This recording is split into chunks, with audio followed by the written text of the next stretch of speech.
আমি নিজেও একজন এতিম, যেই ছেলেটাকে নির্মমভাবে হত্যা করা হয়েছে। এই ছেলেটা যেন মৃত্যুর পরে অন্তত এইটুকু বলতে পারে, এতিমের পাশে দাঁড়ানোর জন্য বাংলার মাটিতে কয়েকজন এতিমও সবসময় বুক পেতে থাকে। আর কোন শিক্ষাঙ্গনে তোফাজ্জলদের মতো আর কোন মানুষকে যেন এভাবে বিচার বহির্ভূত হত্যাকাণ্ডের শিকার হতে না হয়। সকল বিচার বহির্ভূত হত্যাকাণ্ডগুলোকে তদন্তপূর্বক প্রকৃত দোষীদের বিরুদ্ধে ব্যবস্থা গ্রহণের দাবি জানিয়ে আমরা দেখতে পাচ্ছি টানাপোড়েন। একটা হলো ডক্টর ইউনূস, তিনি হয়তো ব্যক্তিগতভাবে চান না বেশি দিন ক্ষমতায় থাকতে, কিন্তু ছাত্রদের একাংশ এবং সর্বোপরি এই ছাত্র এবং জনতার সরকারের পেছন থেকে যারা আছে সেনাবাহিনী, তাদের মোটিভ মতলব কি সেটি নিয়ে প্রশ্ন করাটা অবশ্যই যৌক্তিক প্রশ্ন বলেই আমি মনে করি, অন্তত রাজনীতির একজন প্রত্যক্ষদর্শী। মারছে, তারপর আবার ভাত খাওয়াইছে, এরপর আবার মারছে, আবার খাওয়াইছে। তো এটা কোন মানে ইসে আছে? মানুষরে তো এরকম মাইরে ফেলায় না, সে যদি একটা খুনিও হইতে পারে তারে তো এরকমের জীবন্ত মাইরে ফেলাইতে পারে। দর্শক, ভিডিওটি কি নিয়ে হতে চলেছে ইতিমধ্যে আপনারা বুঝতে পেরেছেন। দর্শক, আজকের এই ভিডিওটিতে কিছু চাঞ্চল্যকর তথ্য আপনাদের মাঝে প্রকাশ করা হবে, যা দেখে আপনি অবাক হতে বাধ্য হবেন। তাই দেরি না করে একটি লাইক দিয়ে দেখতে থাকুন একের পর এক সব ভিডিওগুলি। আমি নিজেও একজন এতিম, যেই ছেলেটাকে নির্মমভাবে হত্যা করা হয়েছে। এই ছেলেটা যেন মৃত্যুর পরে অন্তত এইটুকু বলতে পারে, এতিমের পাশে দাঁড়ানোর জন্য বাংলার মাটিতে কয়েকজন এতিমও সবসময় বুক পেতে থাকে। এখন একটা ট্রেন্ড চালু হয়েছে, ছাত্রদের কথা বললেই মানুষ ভয় পায়। যারা নিরীহ মানুষের উপরে অন্যায় করছে তাদের কেউই এই সংগ্রামী ছাত্র বন্ধুরা নয়। যারা মানুষ পিটিয়ে হত্যা করতে পারে তাদেরকে যদি কোনো চেয়ারে বসানো হয় তাহলে তারা সেই চেয়ার চিবিয়ে চিবিয়ে খেয়ে ফেলবে। খুবই আঘাত করেছে।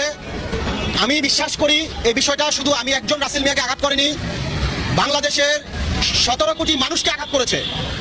আপনারা জানেন, ঢাকা বিশ্ববিদ্যালয়ের ক্যান্টিনে প্রথমে তাকে খাবার খাওয়ানো হয়। তাকে যে খাবার খাওয়ানোর পর নিশ্চিতভাবে মেরে ফেলবে, এটাও তাদের একটা পরিকল্পনা রয়েছিল, যা আমরা বিভিন্ন ভিডিও এবং বিভিন্ন ফুটেজের মাধ্যমে ইতিমধ্যে আমাদের কাছে বিষয়টি স্পষ্ট হয়েছে। আমি বলতে চাই, ঠিক এই জাতীয় প্রেস ক্লাবের সামনে দাঁড়িয়ে আজ থেকে 3 বছর আগে 2022 সালে মাওলানা দেলাওয়ার হোসেন সাঈদীর মুক্তি চেয়েছিলাম আমি রাসেল মিয়া, যার কারণে জানেন আমার জেল জুলুম হয়েছে। এই জাতীয় প্রেস ক্লাবের সামনে দাঁড়িয়েই শিল্পী মমতাজের সাবেক সংসদ সদস্যের ঘনিষ্ঠ আত্মীয় এক বাউল শিল্পী নেতা দেওয়ানের বিরুদ্ধে আমি আদালতে মামলা করেছি, স্রোতের বিপরীত, আপনারা জানেন। আজকে এই প্রেস ক্লাবের সামনে দাঁড়িয়ে একটা বিচারের আবেদন করছি মাননীয় উপদেষ্টাদের কাছে এবং সরকার প্রধানদের কাছে। কোন আইনে আছে সন্দেহপ্রবণ একটি মোবাইল চুরির দায়ে সে ঢাকা বিশ্ববিদ্যালয়ের ছাত্ররা তখনও জানতো না এই তোফাজ্জল মোবাইলটি চুরি করেছিল কিনা। সন্দেহপ্রবণ ভাবে তাকে যেভাবে পিটিয়ে হত্যা করা হয়েছে বাংলাদেশের 17 কোটি মানুষকে কাঁদিয়েছে। আজকে প্রেস ক্লাবের সামনে দাঁড়িয়ে বলতে চাই, আজকের মধ্যে যদি রাষ্ট্র এই ঘাতকদের ব্যাপারে আইনগত ব্যবস্থা গ্রহণ না করে তাহলে 17 কোটি মানুষের পক্ষে আগামীকাল কোর্টের বারান্দায় আমি রাসেল মিয়া দাঁড়িয়ে যাব। এর সুস্থ বিচার করা আগ পর্যন্ত পূর্বের 2022 সাল 2021 সালের মতো যেমন আমরা ঘরে ফিরি নাই, আমরা এরকম ভাবে আজকেও ঘরে ফিরে যাব না। আপনারা ইতিমধ্যে সবাই জেনেছেন মানসিক প্রতিবন্ধী ছিল সেই তোফাজ্জল। ফেসবুকের কল্যাণে জানতে পারলাম সেই তোফাজ্জলের পৃথিবীতে মা নেই, বাবা নেই, ভাই নেই, বোন নেই। আমি প্রিয় ছাত্র ভাইদের সাথে নিয়ে বলতে চাই, একটা সামান্য মোবাইল এর জন্য যারা মানুষ পিটিয়ে হত্যা করতে পারে তাদেরকে যদি কোনো চেয়ারে বসানো হয় তাহলে তারা সেই চেয়ার চিবিয়ে চিবিয়ে খেয়ে ফেলবে। আমি বলতে চাই, শুধু আজকে আমি প্রেস ক্লাবে একজনই নয়, আমি বিশ্বাস করি আমার এই বক্তব্যটি যখন টিভি চ্যানেলে ইউটিউবে প্রকাশ করা হবে তখন 17 কোটি মানুষ আমার পাশে থাকবে। এর সুস্থ বিচার না করা পর্যন্ত আমি যেমন ঘরে যাব না এবং 17 কোটি মানুষও ঘরে ফিরবে না। আমি আপনাদের কল্যাণে শুধু এইটুকু বলতে চাই, আজকে মানুষকে আইন বহির্ভূতভাবে হত্যা করা হচ্ছে। এদেশের প্রশাসন বলতে পারেন কিছুই করতে পারছে না। আমি পাশাপাশি এইটুকু বলবো, নিরীহ মানুষকে যদি কেউ হত্যা করতে চেষ্টা করে তাহলে আশেপাশের আপনারা কেউ চুপ করে থাকবেন না। আজকে আমি প্রেস ক্লাবে এসে বিচারের জন্য যে দাবি করেছি, এই দাবির সাথে আপনারা যদি একমত হন তাহলে আপনারা আওয়াজ তুলবেন। এখন একটা ট্রেন্ড চালু হয়েছে, ছাত্রদের কথা বললেই মানুষ ভয় পায়। এখন একটা ট্রেন্ড চালু হয়ে গেছে, যেই ছাত্ররা এই দেশকে স্বাধীন করেছে আপনারা খুঁজে বের করেন, যারা নিরীহ মানুষের উপরে অন্যায় করছে তাদের কেউই এই সংগ্রামী ছাত্র বন্ধুরা নয়। এগুলো কিছু নামধারী ছাত্র এবং তাদেরকে পিছন থেকে আঙ্গুল দিয়ে দেশের নিরীহ মানুষকে মারার জন্য একটা পায়তারা শুরু করেছে। সর্বশেষ এইটুকু বলবো, আজকের মধ্যে যদি রাষ্ট্রপ্রধানের পক্ষ থেকে একটা সুস্থ ফয়সালা এবং সুস্থ বিচারের সন্ধান আমরা না পাই, আগামীকাল সাংবাদিক ভাইদের নিয়ে আদালত প্রাঙ্গণে আপনাদের সাথে আমাদের দেখা হবে ইনশাআল্লাহ। যে মাত্র 35,000 টাকার জেদে একটা মানুষকে পিটিয়ে হত্যা করা হয়েছে। আমি শুধু প্রেস ক্লাবে আসছি কেন জানেন? এই মানুষটার কেউ নাই বলে। আপনারা সামনে যারা আছেন এদের মধ্যে আমি বিশ্বাস করি 2-1 এতিম আছেন। আমি নিজেও একজন এতিম। যেই ছেলেটাকে নির্মমভাবে হত্যা করা হয়েছে, এই ছেলেটা যেন মৃত্যুর পরে অন্তত এইটুকু বলতে পারে, এতিমের পাশে দাঁড়ানোর জন্য বাংলার মাটিতে কয়েকজন এতিমও সবসময় উক পেতে থাকে যে এতিমের পাশে আমরা থাকবো। আমি বিশ্বাস করি আপনারা আমার সাথে এই মামলার শেষ অবধি থাকবেন ইনশাআল্লাহ। আর কোন শিক্ষাঙ্গনে তোফাজ্জলদের মতো আর কোন মানুষকে যেন এভাবে বিচার বহির্ভূত হত্যাকাণ্ডের শিকার হতে না হয়। সকল বিচার বহির্ভূত হত্যাকাণ্ডগুলোকে তদন্তপূর্বক প্রকৃত দোষীদের বিরুদ্ধে ব্যবস্থা গ্রহণের দাবি জানিয়ে একটি সুন্দর সুশৃঙ্খল উপনিবেশহীন উপনিবেশবাদ মুক্ত স্বাধীন একটি স্বনির্ভর জাতি গঠনের জন্য যা যা করতে হয় তা করার জন্য আহ্বান এবং তার সহযোগিতার আহ্বান জানিয়ে আমি ঢাকা বিশ্ববিদ্যালয়ের এই প্রবেশদ্বারে দাঁড়িয়ে স্মরণ করতে চাই নবাব স্যার সলিমুল্লাহদেরকে, যাদের ত্যাগ এবং অনুদানের ভিত্তিতে প্রতিষ্ঠিত হয়েছিল এই ঢাকা বিশ্ববিদ্যালয়। ঢাকা বিশ্ববিদ্যালয় কর্তৃপক্ষের কাছে আমাদের দাবি থাকবে, আমরা আর আবেদন করছি না, এখন থেকে আমরা দাবি করছি আপনারা আমাদের দাবিগুলোকে কিভাবে মূল্যায়ন করেন আগামী দিনে সেটা আমরা পর্যালোচনা করব।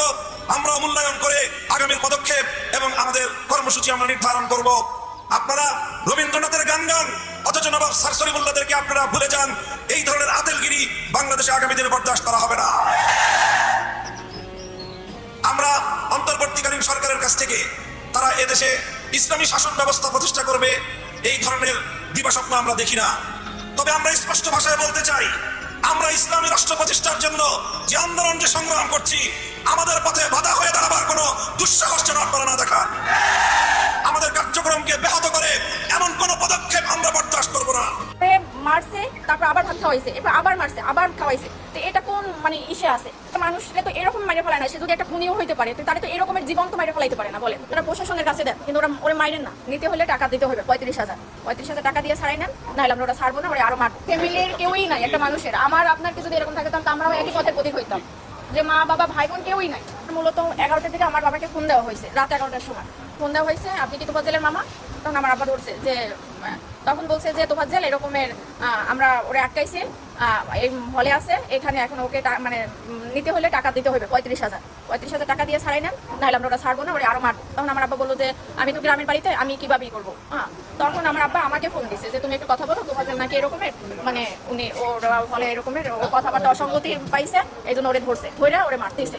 তখন আমি ওই লোককে ফোন দিছি যে ভাই এরকম আমি তোফাজ্জলের মামা তো ওরে কেন মারতেছে? তো বলতেছে যে ও আমাদের হলে ঢুকছে বা ই করছে। তা আমি বলছি যে ভাই দেখেন ও পাগল মানুষ, ও যদি কোনো একটা অন্যায় করতে করে তাহলে আপনারা প্রশাসনের কাছে দেন, কিন্তু ওরে মাইরেন না। তখন বলে আপনি যে পাগল, কিন্তু ও তো ওর আচার আচরণের কথাবার্তা, একটা পাগলের মামার নাম্বার কেন মুখস্থ থাকবে? একটা পাগলের সে চাচাতো ভাইয়ের নাম্বার পর্যন্ত মুখস্থ থাকে, তাহলে সে কিভাবে পাগল হয়? আমি বলছি যে দেখেন ও অনেক মেধাবী ছিল, ওর মা বাবা ভাই বোন সবাই কেউই নাই বলতে গেলে। ও এই কারণে ওর ভাই লাস্ট গত বছর 15 রোজায় হলো লিভার ক্যান্সারে মারা গেছে। তো ওর ভাইয়া ও আগেই মাথায় সমস্যা ছিল, ভাইয়া অনেক ডক্টর দেখাইছে, মানে আমার ফুপু মারা যাওয়ার পর থেকে ওর এই সমস্যাটা হয়েছে। কিন্তু কারো ওই যে কারো আপনি খাবার খাচ্ছেন, আপনার থেকে টান দিয়ে নিয়ে খাইলো, মানে ওর ক্ষুধার জ্বালার কারো থেকে টাকা নিল চাইয়া, যে এরকম। ওর বাবা মারা গেছে রোড অ্যাক্সিডেন্টে 8 বছর আগে, 5 বছর আগে ওর মা মারা গেছে লিভার ক্যান্সারে। তারপর ছিল ওরা 2 ভাই, ওর ভাই হলো নাজিরপুরের থানার এসআই নাসির হোসেন। তখন উনি গত বছর মানে পহেলা রোজায় ধরা পড়ছে ক্যান্সার, উনি 15 রোজায় মারা গেছে। ওর ভাই মারা যাওয়ার পরে হলো ও একদম রাস্তার উম্মত পাগল হয়ে গেছিল। তারপর আমরা অনেকবার ট্রাই করছি ওরে পাবনায় নেওয়া ডক্টর দেখানোর জন্য বা ই করার জন্য, কিন্তু ওরে মানে ইয়ং তো ওরে ধৈর্যও বাইদাও রাখার মতো ওরকমই না। একবার সিকল খাইকে ও ছুটে গেছে, যেদিনকে আমরা সকালে পাবনায় নিয়ে যাবো। এই এখন কালকে এই অবস্থা। পরে হলো ওই লোক আমি ফোন দিচ্ছি, পর উনিও আমাকে সেম একই কথা বলছে, যে মানুষটা 4 বছর আগে থেকে পাগল, সে কিভাবে রাজনীতি করবে আর দলীয় বলতে কি? ও তো নিজের মানে পরনের কাপড়েও মাঝে মাঝে থাকতো না, তাহলে সে দলীয় করবে কি? মানুষরা তো এরকম মাইরে ফেলায় না, সে যদি একটা খুনিও হইতে পারে তাহলে তো এরকমের জীবন তো মাইরে ফেলাইতে পারে না। বলেন, এটা কোন আইনে আছে আর কোথায় আছে?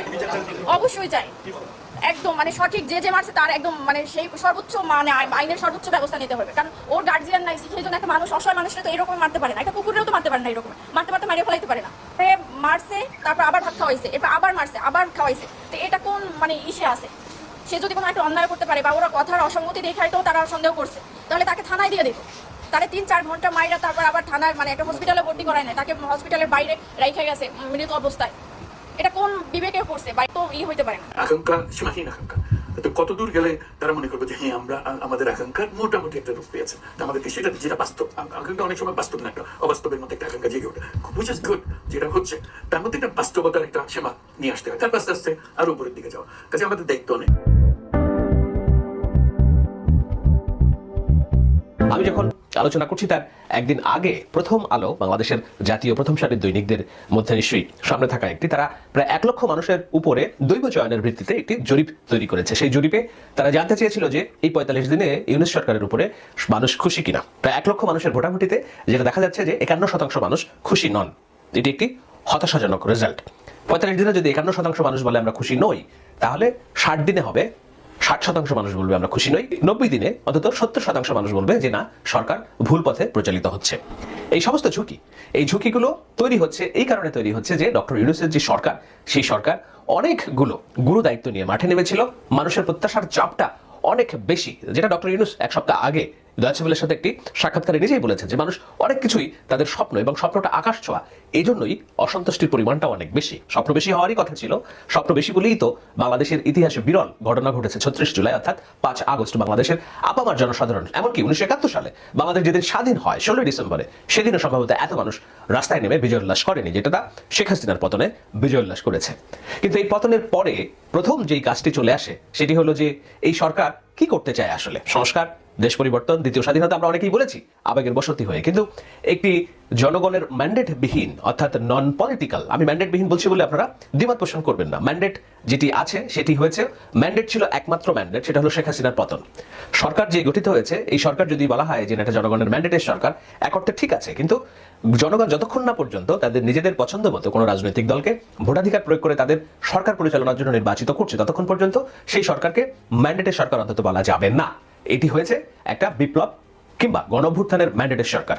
তো বিপ্লব আর গণঅভ্যুত্থানের ম্যান্ডেটের সরকারের মেয়াদ কতদিন, তারা কি করতে চায়, তারা জনগণের সামনে কি এই বিষয়গুলো খোলসা করেছে কিনা? আমি শুরুতেই বলেছি যে সরকার অজনপ্রিয় হচ্ছে, এটি মানুষের প্রত্যাশার বেলুন যেমন একটা দায়ী, কিন্তু সেই দায়ীটা কি শুধুমাত্র জনতার, নাকি সরকারের তরফ থেকেও কোনো ব্যর্থতা আছে?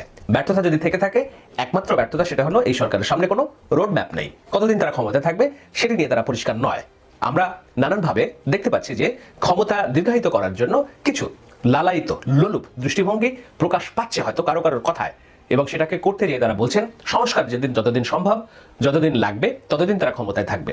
কখন নির্বাচন হবে সেটা সম্পূর্ণ রাজনৈতিক সিদ্ধান্ত, আমাদের সিদ্ধান্ত না, দেশবাসীকে ঠিক করতে হবে। আপনারা কখন আমাদেরকে ছেড়ে দেন? আমরা ছাত্রদের আহ্বানে এসেছি, তারা আমাদের প্রাথমিক নিয়োগকর্তা, দেশের আপামর জনসাধারণ আমাদের নিয়োগ সমর্থন করেছে। আমরা ক্রমাগতভাবে সবাইকে বিষয়টি স্মরণ করিয়ে যাব, যাতে হঠাৎ করে এই প্রশ্ন উত্থাপিত না হয় আমরা কখন যাব। ডক্টর ইউনূসের এই বক্তব্য যথেষ্ট শুভঙ্করের ফাঁকি, কেন ফাঁকি সেটি নিশ্চয়ই আমি আলোচনায় বলবো। আমি একদম শুরুর দিকে ডক্টর ইউনূসের জাতির উদ্দেশ্যে দেওয়া ভাষণে যখন বলছিলেন যে আমরা কতদিন ক্ষমতায় থাকবো এটি নির্ভর করছে জনগণের সিদ্ধান্তের উপর, জনগণ যখন বলবে আমরা চলে যাব, আমি বলেছিলাম এটি একটি শুভঙ্করের ফাঁকির মতো প্রতিশ্রুতি, কেননা জনগণ যখন চাইবে তখন চলে যাবে, তার অর্থ সরকার কি বলতে চেয়েছে? জনগণকে আবার রাস্তায় নেমে এই সরকারের বিরুদ্ধে প্রতিবাদ করবে, সেটাই কি এই সরকার দেখতে চাচ্ছে? সেটাই যদি দেখতে চায় তাহলে তো আমরা বলতে পারি যে না, প্রতিবাদের কিছুটা শুরু হয়ে গিয়েছে। কিভাবে শুরু হয়ে গেছে? অধ্যাপক সলিমুল্লাহ খান, যিনি শেখ হাসিনা পদত্যাগের দাবি প্রথম ব্যক্তি হিসেবে একেবারে প্রকাশ্যে তুলেছিলেন, সেই সলিমুল্লাহ খান সরকারের 45 দিন পূর্তি উপলক্ষে একটা কথাই বলেছেন যে সরকার, এই ধরনের সরকার যদি নির্দিষ্ট রোডম্যাপ না দিয়ে তাদের কর্মপরিকল্পনা এবং কার্যকর দৃশ্যমান উন্নতি না দেখাতে পারে, তাহলে 1 বছরের বেশি সরকার সহ্য করবে না জনগণ। এই সরকার যে কতদিন থাকবে সেভাবে আপনারা কি কিছু জানেন? আমি তো অন্তত জানি না। তারা বলছে সংস্কার করতে আমাদের যতদিন লাগবে আমরা ততদিন থাকবো। আর সংস্কার করতে যদি তাদের আরো 15 বছর লাগে, তাহলে কি তাদেরকে 15 বছর থাকতে দেবেন আপনারা? তাহলে তাদের বলা উচিত এই সংস্কার করতে কতদিন লাগে। আপনারা নাজিম হিকমতের কবিতা জানেন, 20 শতাব্দীতে মানুষের শোকের আয়ু বড় জোর 1 বছর, এবং এই সমস্ত সরকারকে মানুষ বড় জোর 1 বছর সহ্য করে, এর বেশি করে না। মানুষ তার লক্ষ্যে পৌঁছানোর জন্য সরকারকে একটা মাধ্যম হিসেবে ব্যবহার করেছে। সরকার হচ্ছে আমার অধিকার বাস্তবায়নের গ্যারান্টি। যদি 19 শতাব্দীতে আন্তর্জাতিক আইনকে আইন বলা হতো না, অন্তত অনেক মানুষই বলতেন না, কারণ এই আইন বাস্তবায়নের কোনো শক্তি নেই। আমাদের অধিকার রক্ষা করার শক্তি যদি বর্তমান সরকারের না থাকে বা তার সাথে যে অন্যান্য উপসরকার আছে, অগঠিত সরকার আছে, তারা যদি এটা বাস্তবায়িত হতে না দিয়ে থাকে, সেটা মালিকদের হতে পারে, এটা সেনাবাহিনীর হতে পারে, এটা অন্যান্য বিভিন্ন রকমের প্রাইভেট বাহিনীর হতে পারে, তাহলে এই সরকার কিন্তু যে ম্যান্ডেট দাবি করছেন সেই ম্যান্ডেট বেশি দিন থাকবে না। এখন ডক্টর ইউনূস যেহেতু সুশীলদের প্রতিনিধিত্ব করেন, ডক্টর ইউনূস যেহেতু সমাজের এগিয়ে থাকা এবং বিচক্ষণ শিক্ষিত মানুষদের মন মানসিকতা জানেন, তিনি হয়তো এইসব ভাইব পাচ্ছেন নানান দিক থেকে যে তার উপরে এই প্রত্যাশার যে চাপ, সেই চাপটা তৈরি হচ্ছে এবং তার সরকারের অদক্ষতা এবং ম্যান্ডেট না থাকার কারণে, অর্থাৎ দীর্ঘমেয়াদী পরিকল্পনা না থাকার কারণে এইসব যে সমালোচনা হবে তিনি বুঝতে পারছেন। এবং আমি বিশ্বাস করি এইটা অবিশ্বাস করার কোনো কারণ নেই যে ডক্টর ইউনূসের মতো একজন ব্যক্তি, যিনি ব্যক্তি 84 বছর বয়স, কতদিন তার হায়াত আছে আমরা জানি না, উপরওয়ালা জানেন, সেই ব্যক্তি খুব দীর্ঘমেয়াদে ক্ষমতায় আঁকড়ে পড়ে থাকবেন, এই লালসা তার মধ্যে অন্তত যে নেই, সেটি আমাদের বিশ্বাস করার যথেষ্ট কারণ আছে। কিন্তু তারপরেও যেহেতু এই সরকারটি পরিচালিত হচ্ছে ছাত্রদের একাংশের প্রতিনিধিত্ব দিয়ে এবং ছাত্রদের মধ্যে সমন্বয়হীনতা, তাদের পরিকল্পনার অভাব, আমি আগেই বলেছি যেহেতু শেখ হাসিনা কবে পড়বে, পড়ার পরে তাদের অগ্রাধিকার কি, শেখ হাসিনাকে ফেলা পর্যন্ত তাদের পরিকল্পনা ছিল, মানুষের পরিকল্পনা ছিল, ফেলার পরে সাধারণ মানুষের পরিকল্পনা ছিল ভোটাধিকার ফিরিয়ে আনা, নির্বাচন এবং অন্তত ভোট গণতান্ত্রিক একটা সরকার প্রতিষ্ঠিত করা। কিন্তু ছাত্রদের পরিকল্পনা কি ছিল? তারা যেটা বলেছে যেটি নতুন বাংলাদেশ, আমরা বলছি নতুন বাংলাদেশ, সংস্কার করতে হবে, প্রাতিষ্ঠানিক সংস্কার করতে হবে, নির্বাচন ব্যবস্থা সংস্কার করতে হবে, এই সবগুলোই যৌক্তিক দাবি। কিন্তু এই দাবিগুলো কিভাবে বাস্তবায়িত হবে, এই কাজগুলো কিভাবে ধাপে ধাপে করা যাবে, সেটার কোনো রোডম্যাপ তাদের সামনেও ছিল না। তাদের সামনে আন্দোলনের রোডম্যাপ ছিল, আন্দোলনের প্রত্যেকটা ধাপ ছিল, কিন্তু সরকারে গেলে কিভাবে প্রত্যেকটা ধাপে এক একটি কাজ তারা সম্পাদন করবে সেই পরিকল্পনা ছিল না বলেই আমরা দেখতে পাচ্ছি টানাপোড়েন। একটা হলো ডক্টর ইউনূস, তিনি হয়তো ব্যক্তিগতভাবে চান না বেশি দিন ক্ষমতায় থাকতে, কিন্তু ছাত্রদের একাংশ এবং সর্বোপরি এই ছাত্র এবং জনতার সরকারের পেছন থেকে যারা আছে, সেনাবাহিনী, তাদের মোটিভ মতলব কি সেটি নিয়ে প্রশ্ন করাটা অবশ্যই যৌক্তিক প্রশ্ন বলেই আমি মনে করি, অন্তত রাজনীতির একজন প্রত্যক্ষদর্শী হিসেবে। কেননা আমরা এর আগে 2007 সালে এই ধরনের ঘটনা অবলোকন করেছিলাম। 2007 সালের সরকার আর এই সরকারের মধ্যে কি দুর্বলতা, কি তফাৎ এবং কোথায় এই সরকার অনেক বেশি নাজুক 2007 সালের সরকারের থেকে, সেটি নিয়ে আমি আলোচনা করব একটু পরে। তবে তার আগে এই কথাটা জানাই, সেটা হলো যে ডক্টর ইউনূস হয়তো বুঝতে পারছেন যে তারা এই মানুষের এইসব কথাবার্তা শুরু হয়েছে এরই মধ্যে। সে কারণে তিনি এক সপ্তাহ আগে ডয়েচে ওয়েলের সাথে একটা সাক্ষাৎকারে বলেছিলেন যে দেখুন, আমাদের নির্বাচন আমরা করতে চাই, নির্বাচনটা তো করতে হবে, কিন্তু যেহেতু নতুন বাংলাদেশের স্বপ্ন নিয়ে এই গণঅভ্যুত্থান হয়েছে, সুতরাং পুরাতন ব্যবস্থায় যদি আমরা একটা নির্বাচন করি তাহলে লাভ হবে না। সেজন্যই সংবিধানটা কি নতুন থাকবে, না একেবারে নতুন ভাবে তৈরি করব, না যেই সংবিধান আছে সেই সংবিধানে কাটাছেড়া করে কিছু গুরুত্বপূর্ণ বিষয় সন্নিবেশিত করে একটা নির্বাচনের উপযোগী। দর্শক, ইতিমধ্যে সম্পূর্ণ ভিডিওটি দেখলেন। এ নিয়ে আপনার গুরুত্বপূর্ণ মন্তব্যটি অবশ্যই কমেন্ট বক্সে জানিয়ে দিবেন। আর আপনি আমাদের চ্যানেলে নতুন হয়ে থাকলে চ্যানেলটি সাবস্ক্রাইব করে রাখবেন পরবর্তী আপডেট পাওয়ার জন্য। ধন্যবাদ।